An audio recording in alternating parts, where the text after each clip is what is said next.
विद्यार्थी मित्रों एग्जाम्पल 18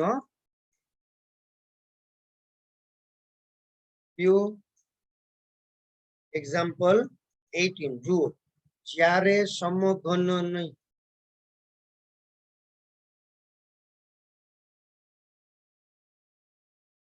બાજુ x સેમી હોય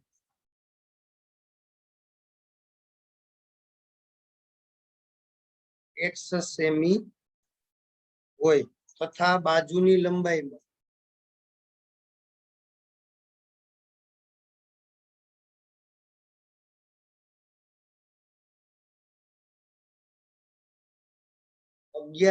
નો વધારો થાય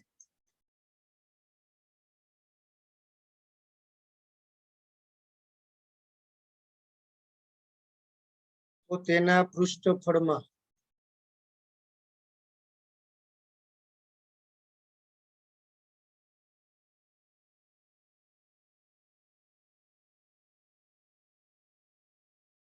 હાલ જગ્યા ટકા ફેરફાર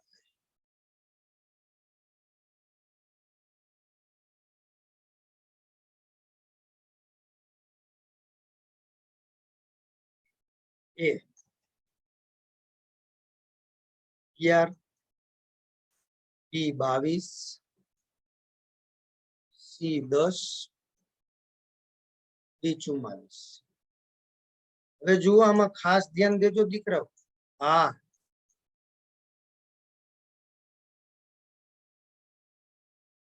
સમઘનની બાજુની લંબાઈ અને હવે પૃષ્ઠફળ એટલે s 6x વર્ગ થાય પૃષ્ઠફળ તેથી ds dx 12x આમ તો સરળ છે દીકરાઓ આ સરળ છે હો ધ્યાન દેજો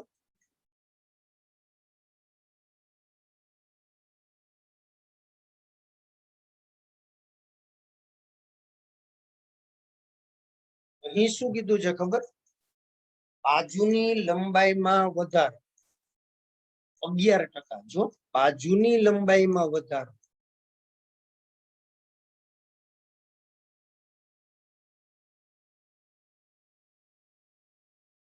વધારો કેટલો તો કે 11% એટલે દીકરા સમજો ટકા છે ટકા એટલે આમ લખવું પડે 100 એ વધારો 11 તો x બાજુ હોય ત્યારે વધારો કેટલો બાજુની લંબાઈ 100 હોય ત્યારે વધારો 11 તો બાજુની લંબાઈ x હોય ત્યારે વધારો કેટલો જો આ ખ્યાલ હોવો જોઈએ દીકરાઓ અહીંયા જ તમે ભૂલ કરો છો મેઈન પાયો જ ભૂલી જાવ છો તેથી વધારો ડેલ્ટા x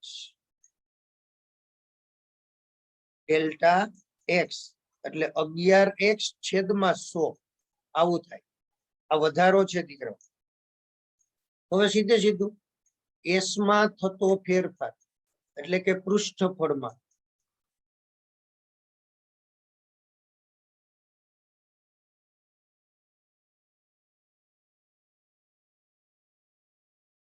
અહીંયા થોડુંક સુધારી s માં થતો ફેરફાર s ને આપણે આઘો લખીએ s માં થતો ફેરફાર બરાબર ds dx into delta x 12x અને ડેલ્ટા x એટલે 11x છેદમાં 100 હવે આમાંય ટકાવારી જ આપણે ગોતવી છે દીકરા એટલે પાછળ 6x વર્ગ રહેવો જોઈએ x વર્ગ છે જ 6x વર્ગ એટલે પૃષ્ઠફળની વાત છે હા આ x અને x એટલે x વર્ગ એ મેં અહીંયા લખી નાખ્યા હવે આમાંથી 6 લઈ લીધા એટલે આ 6 ગુણ્યા 2 એમાંથી 6 લખી નાખ્યા 2 વધ્યા એ 2 અહીંયા ગુણે એટલે આ થયું 22 ના છેદમાં 100 અને 22 ના છેદમાં 100 એને કહેવાય ટકા શું કરવા આ થયું 22s છેદમાં 100 તો ફેરફાર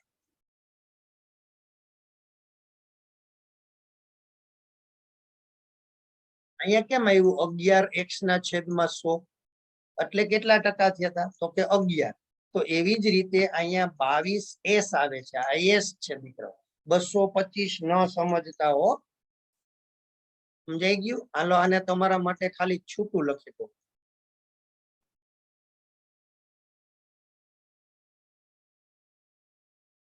આવી રીતે ગુણ્યા s.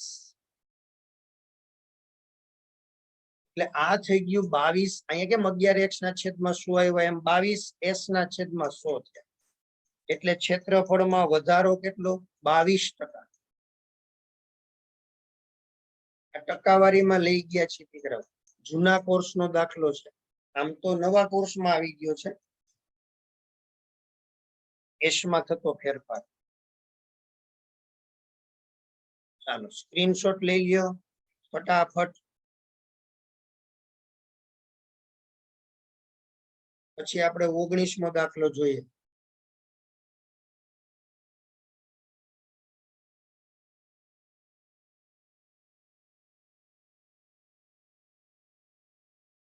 fx બરાબર x⁵3/5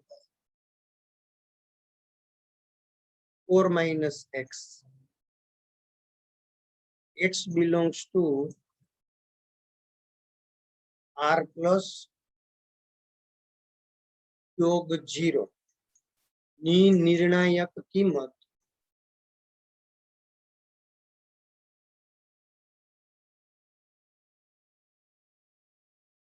ખાલી જગ્યા છે.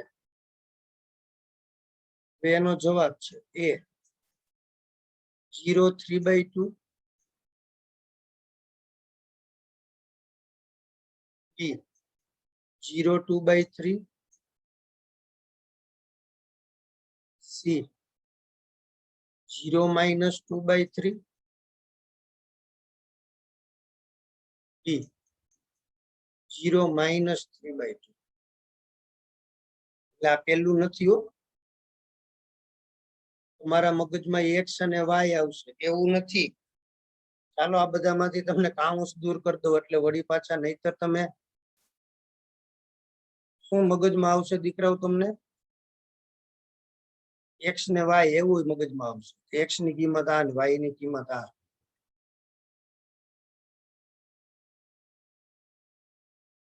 ચાલો હવે શું કરવાનું છે વાલા? બહુ સરળ છે.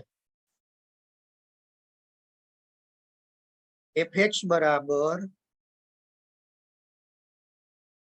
x⁵3/5 4 minus x.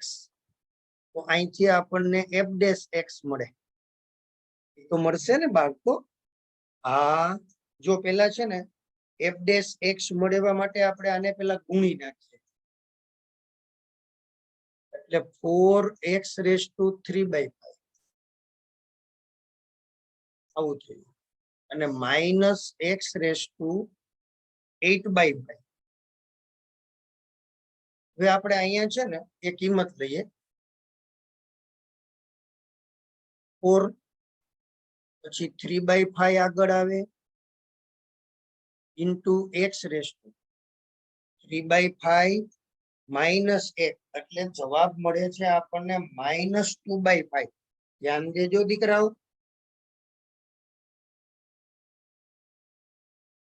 અહીંયા 8/5 આગળ આવે ઇન્ટુ x⁵3/5.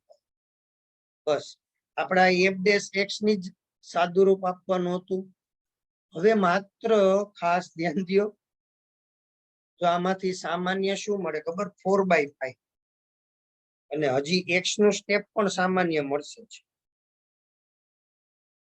પેલા ખાલી 4/5 સામાન્ય લઈને, એટલે અહીંયા થયું 3x⁻²5.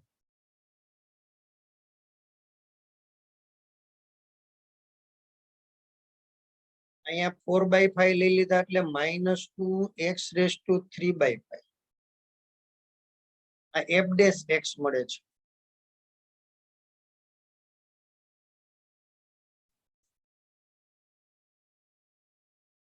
આવ્યું કે હા સર? હવે આપણે ખાસ ધ્યાન દેવાનું છે.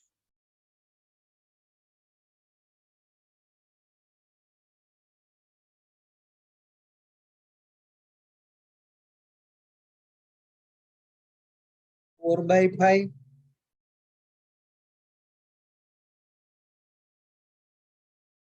x raised to -2/5 પણ સામાન્ય લઈ લે. જો ધ્યાન દેજો -2/5 સામાન્ય લઈએ એટલે અહીંયા વધે ખાલી 3, અહીંયા વધે 2x. શા માટે? આમાંથી સામાન્ય મળે તો ભલે, ના હોય તો શું કરવાનું? અંશમાંથી સામાન્ય લીધા છે, હોય તો ભલે, ના હોય તો છેદમાં મૂકવાનું.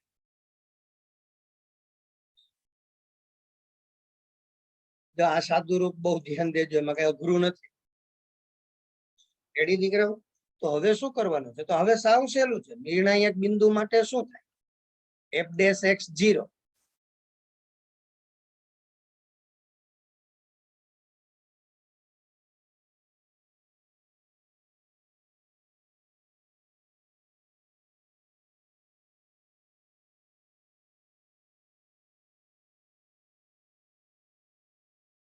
એનો મીનિંગ શું થયો? આ તો આના બરાબર 0,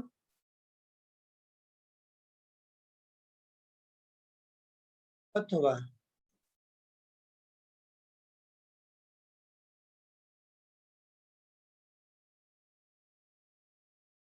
3 - 2x બરાબર 0. આનો મીનિંગ એવો થયો, x બરાબર 0 અથવા x બરાબર 3/2. લ્યો, જવાબ આવી ગયો. આપણા માટે આન્સર એ જવાબ છે. આટલું સરળ હતું દીકરાઓ. આ નિર્ણાયક સંખ્યા હતી. નિર્ણાયક સંખ્યાઓ.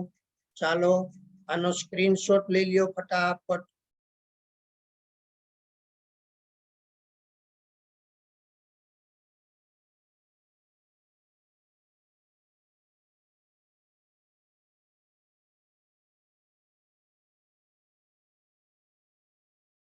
ચાલો એક્ઝામ્પલ 20. બહુ મજા આવે એવું ચેપ્ટર છે.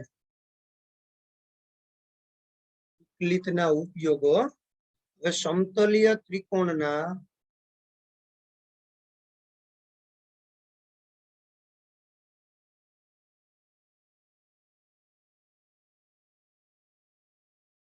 ખૂણા અને બાજુઓ. ખૂણા અને બાજુઓ એવી રીતે બદલાય છે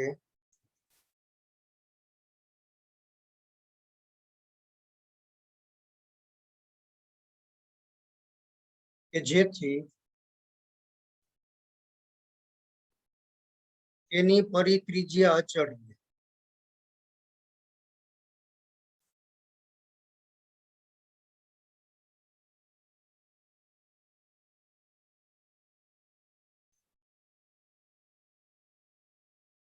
તો ડી એ અહીંયા સ્મોલ એ હો ભાઈ, છેદમાં કોસ એ ડીબી છેદમાં કોસ બી ડીસી છેદમાં કોસ સી બરાબર ખાલી. હવે એનો વિકલ્પ આપ્યો છે આપણને. વિકલ્પને આપણે આ બાજુ જ લખી નાખીએ. એનો પહેલો વિકલ્પ છે એકડો 0. બીજો વિકલ્પ છે 2r. ચોથો વિકલ્પ છે r. બોલો, આટલું સરળ છે દીકરાઓ? જુઓ જુઓ. હવે આમાં અઘરું કઈ છે જ નહીં દીકરા. શું કરશું? ત્રિકોણ એબીસી માટે સમતલીય ત્રિકોણ, એ તો આપને ખબર જ છે. ત્રિકોણ એબીસી માટે a + b + c ત્રણેયનો સરવાળો પાઈ થાય. રેડી ને? તો એનું વિકલન આપણે કર્યું હોય આમ dA + dB + dC બરાબર 0. હવે શું કીધું છે? અહીં પરિત્રિજ્યા અચળ રહે છે. તો આપણે સાઇન સૂત્ર લગાડશું દીકરાઓ. પરિત્રિજ્યા અચળ રહે છે. સાઇન સૂત્ર શું હતું યાદ છે ને? a upon sin a બરાબર b upon sin b બરાબર c upon sin c બરાબર 2r. કારણ કે આ સર આ તો યાદ છે અમને. તો પછી અહીંથી આપણે શું મેળવી શકીએ?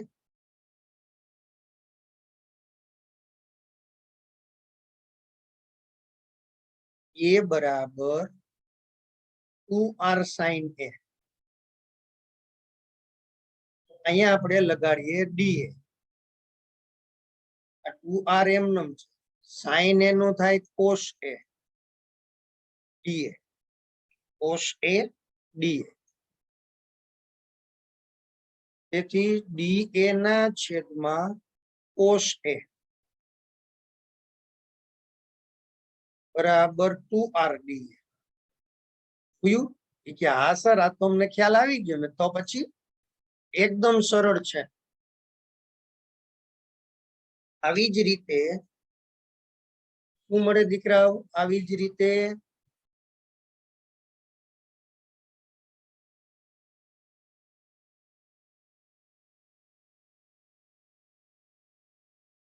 dB છેદમાં cos b બરાબર 2r dB અને dc છેદમાં cos c બરાબર 2r dc. તો હવે સીધે સીધું દીકરાઓ આપણે આજ બાબત જોતી હતી ને કે હા સર dA છેદમાં cos a dB છેદમાં cos b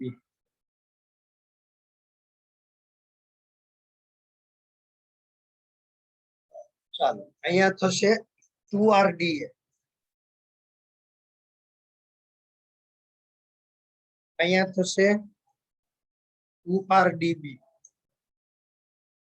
2r dc. 2r સામાન્ય લઈ લ્યો દીકરાઓ. તો dA dB અને dc આનું મૂલ્ય તો 0 થાય છે. ચાલો જોયું કે હા સર આટલું સરળ છે. ચાલો સ્ક્રીનશોટ લઈ લ્યો ફટાફટ.